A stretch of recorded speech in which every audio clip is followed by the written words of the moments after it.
दिला। तशीच तत्परता जे गुन्हे घडतायत त्या गुन्ह्यातील आरोपींबद्दल आणि गुन्हेगारांबद्दल दाखवून त्यांना ताबडतोबीने सजा देण्याची सुद्धा तत्परता आपण दाखवावी।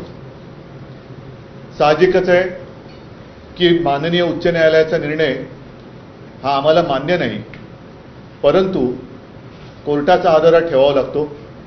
या निर्णयाच्या विरुद्ध सर्वोच्च न्यायालयात आम्ही जाऊ शकतो। काही गोष्टी अशा असतात की सर्वोच्च न्यायालयात जाणं आणि त्याच्यानंतर तिथे सुनावणी होऊन निर्णय मिळणं ह्याच्यातही थोडासा वेळ अवधी हा जाऊ द्यावा लागतो, कारण सुनावणी नीट व्हायला पाहिजे।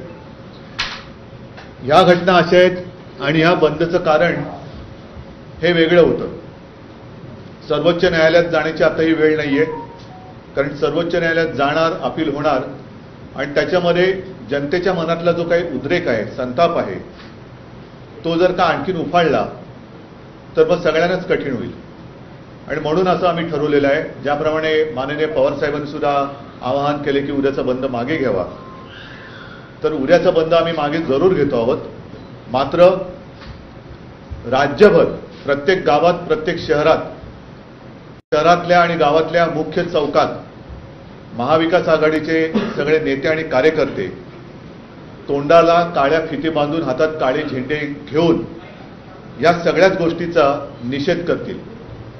ठीक आहे, बंदला तुम्ही बंद म्हटलात, आम्ही तोंडच बंद ठेवतो।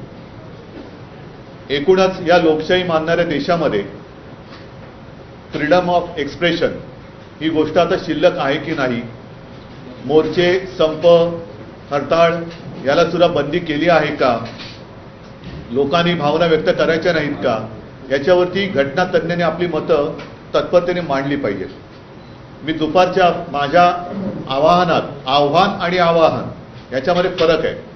मी जे जनतेला आवाहन केलं होतं ते त्यांनी स्वतःहून उत्स्फूर्तपणाने बंदमध्ये सहभागी व्हावं म्हणून, कारण जिथे कायदा रक्षण करायला असमर्थ ठरतो, कायदा असमर्थ नसतो, कायदा ज्यांच्या हातामध्ये असतो ते जर का दिरंगाई करत असतील किंवा बेजबाबदारपणाने वागत असतील, ज्याचा उल्लेख माननीय उच्च न्यायालयाने, ज्यांनी आज आम्हाला उद्याचा बंद करू नका असे आदेश दिले, त्यांनीच काल सरकारला विचारलं होतं। तर तो एक अधिकार आता जनतेला आहे की नाही भावना व्यक्त करण्याच्या आणि बंद करणे। बंद म्हणजे मी कुठेही असं म्हटलं नव्हतं की दगडफेक करा, बंद करा, वाटेल ते करा, हिंसाचार करा आणि बंद करा असं म्हटलेलं नव्हतं।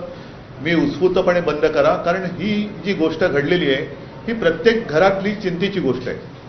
प्रत्येकाला, अगदी मंत्र्यांना काय, वकिलांना काय, सगळ्यांनाच आपापल्या कुटुंबाची काळजी आहे आणि ती असलीच पाहिजे। आपल्या बहिणीची काळजी, आपल्या मुलीची काळजी, आपल्या आईची काळजी, आणि ती काळजी घेणारं, तिचं रक्षण करणारं कोण आहे हा प्रश्न आज लोकांच्या मनामध्ये आहे। आम्ही त्यालाच वाचा फोडण्यासाठी उद्याचा बंद केला होता। पण जर का बंद कायद्यानुसार